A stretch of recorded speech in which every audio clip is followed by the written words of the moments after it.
Alhamdulillahi Rabbil Alamin Rabbil Atiyah. Assalatu wassalamu ala Sayyidina Muhammadin khairil bariyah wa ala alihi wa sahbihi wa dhurriyyatihi wa ahli baitihi dhawin nufusis zakiyah. Ashhadu an la ilaha illallah wahdahu la syarika lah wa ashhadu anna Muhammadan abduhu wa rasuluhu la nabiyya wa la rasula ba'dah. Fallahumma salli wa sallim wa barik wa an'im ala sayyidina Muhammadin wa ala alihi wa sahbihi ajma'in. Faya ibadallah, ittaqullaha haqqat taqwa wa raqibuhu fis sirri wan najwa, fa inna man a'rada an dzikrillahi fa inna lahu ma'isyatan dhanka wa sayahsyuruhu Allahu yawmal qiyamati a'ma. Qala ta'ala fi kitabihil karim wa huwa asdaqul qailin wa biqaulihi yahtadil muhtadun. A'udzu billahi minasy syaithanir rajim. Bismillahirrahmanirrahim. Ya ayyuhan nasu taqu rabbakum inna zalzalatas saa'ati syai'un azim. Sadaqallahul aliyyul karim. Kaum muslimin, hamba-hamba Allah, tamu-tamu Allah, sidang jamaah salat Jumat yang dimuliakan oleh Allah Subhanahu wa taala. Dulu ketika Rasulullah sallallahu alaihi wasallam melaksanakan haji wada, disebut haji wada artinya adalah haji perpisahan, karena beberapa bulan setelah melaksanakan ibadah haji itu Nabi kita Muhammad sallallahu alaihi wasallam meninggalkan umatnya, wafat, meninggalkan dunia. Lalu pada haji wada itu Nabi Muhammad sallallahu alaihi wasallam pada hari Arafah pada tanggal 9 Zulhijjah beliau berkhutbah, menyampaikan pidato terakhir kali, pidato penghabisan yang tempatnya hari ini kaum muslimin yang pernah melaksanakan ibadah haji atau umrah, posisi Nabi ketika itu berada tepat sekarang di Masjid Namirah di padang Arafah itu.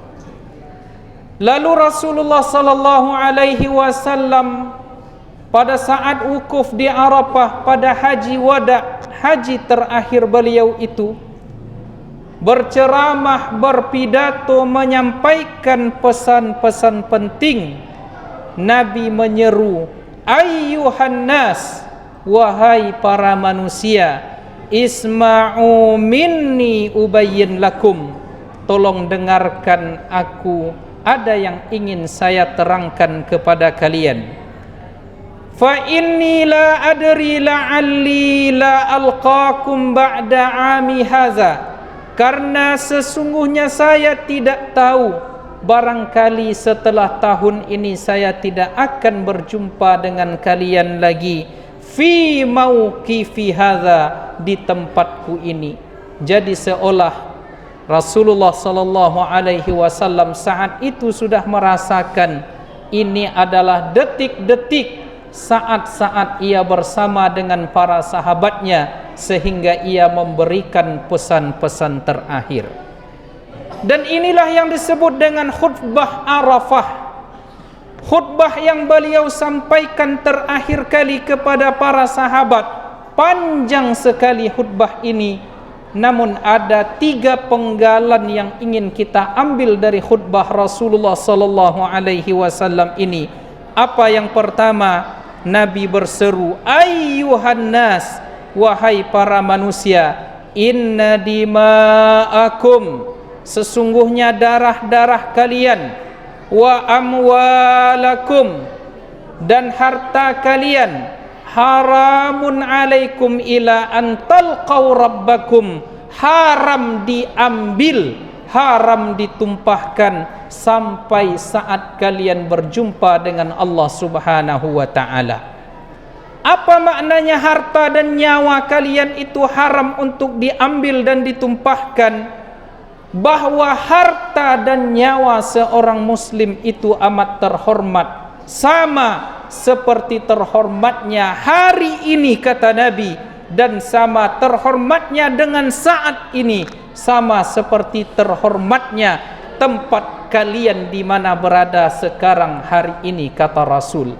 Artinya dalam pesan pertama ini, Nabi amat menghargai nyawa, sehingga Rasulullah sallallahu alaihi wasallam mengatakan bahwa sesungguhnya hilangnya dunia ini, la zawalud dunya, habis, hancur dan hilangnya dunia ini lebih ringan di sisi Allah daripada tertumpahnya darah seorang muslim tanpa ada alasan yang hak yang dibenarkan oleh syariat.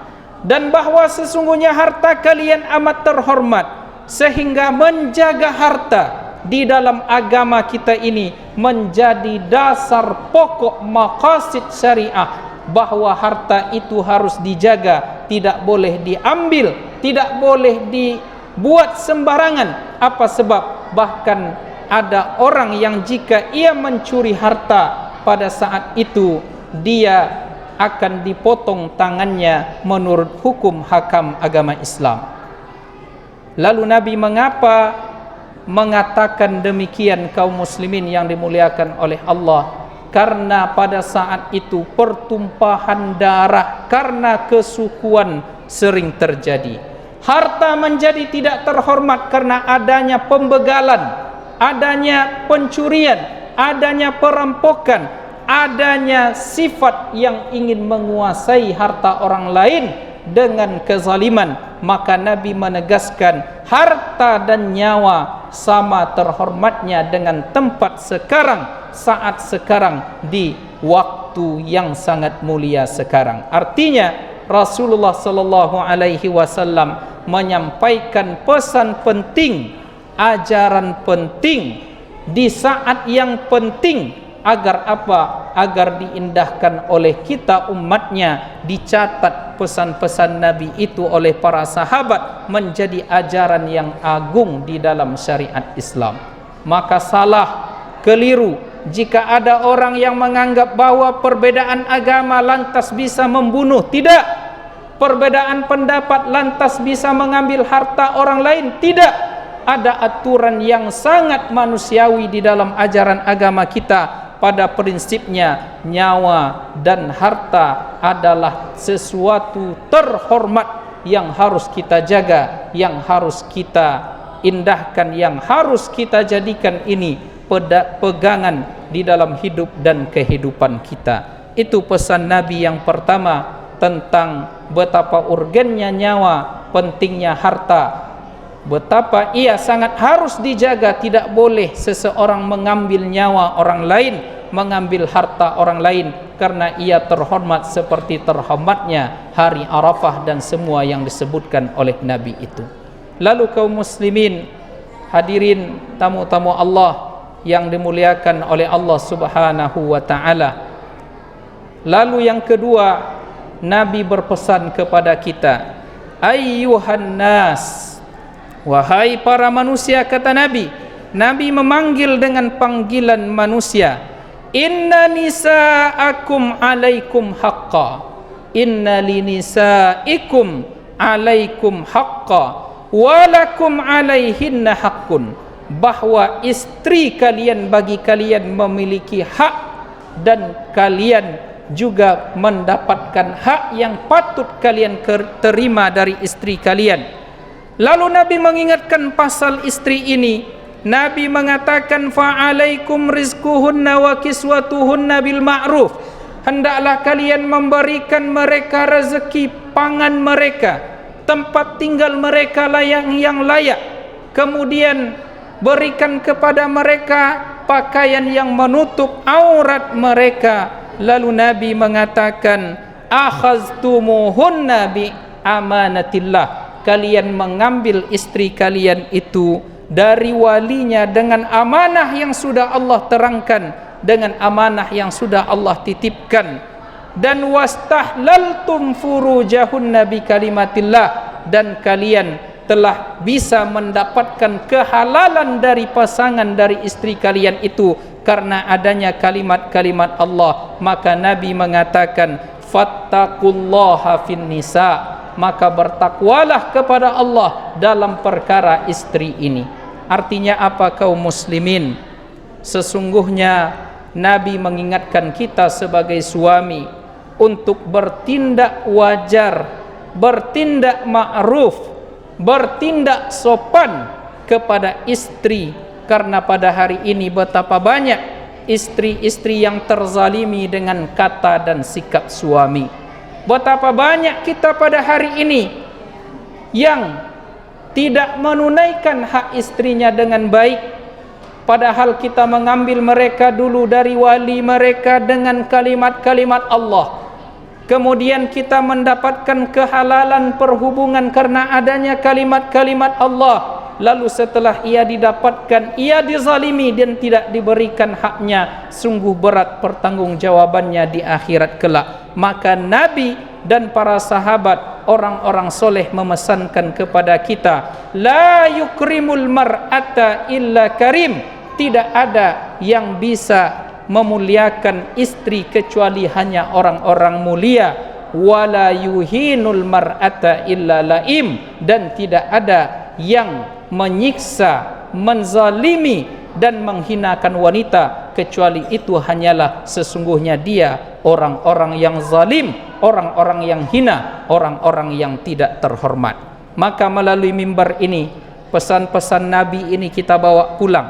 Jadikanlah rumah tangga kita itu, utamanya istri kita, menjadi mitra kita dalam ketaatan kepada Allah. Yang kita inginkan dari hubungan rumah tangga, hubungan suami istri itu adalah bagaimana kita bisa bersama-sama dengan mereka sekeluarga nanti bisa masuk ke dalam surga Allah Subhanahu wa ta'ala.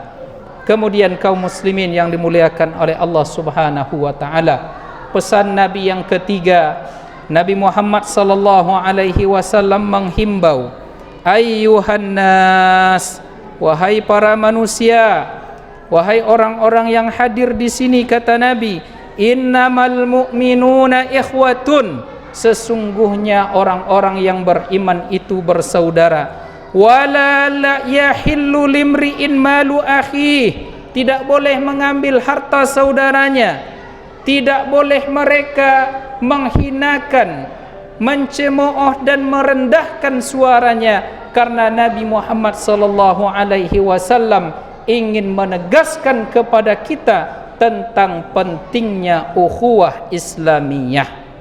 Maka ukhuwah Islamiyah itu kaum muslimin tingkatan yang paling rendah dari ukhuwah itu adalah setidaknya kita memiliki salamatus sadar.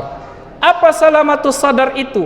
Hati kita lapang, penuh dengan baik sangka sehingga tidak mudah menuduh saudara-saudara kita dalam keadaan tertentu. Jangan dituduh dia sebagai orang kafir, jangan dituduh dia sebagai orang fasik, jangan dituduh ia sebagai ahli neraka. Kenapa demikian? Karena harta, darah dan kehormatannya di sisi Allah sangat dihargai. Oleh karenanya Nabi kita memesankan kita ini adalah hidup bersaudara. Biasanya persaudaraan kita itu terganggu, kaum muslimin yang dimuliakan oleh Allah.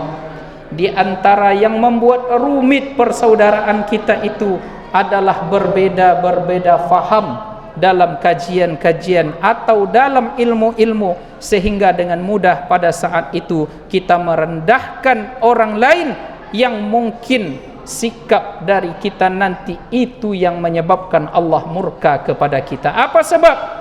Bahwa Nabi Muhammad itu bukanlah seorang yang tukang laknat. Nabi Muhammad tidak mudah menuduh orang lain. Nabi Muhammad tidak pernah merendahkan orang lain.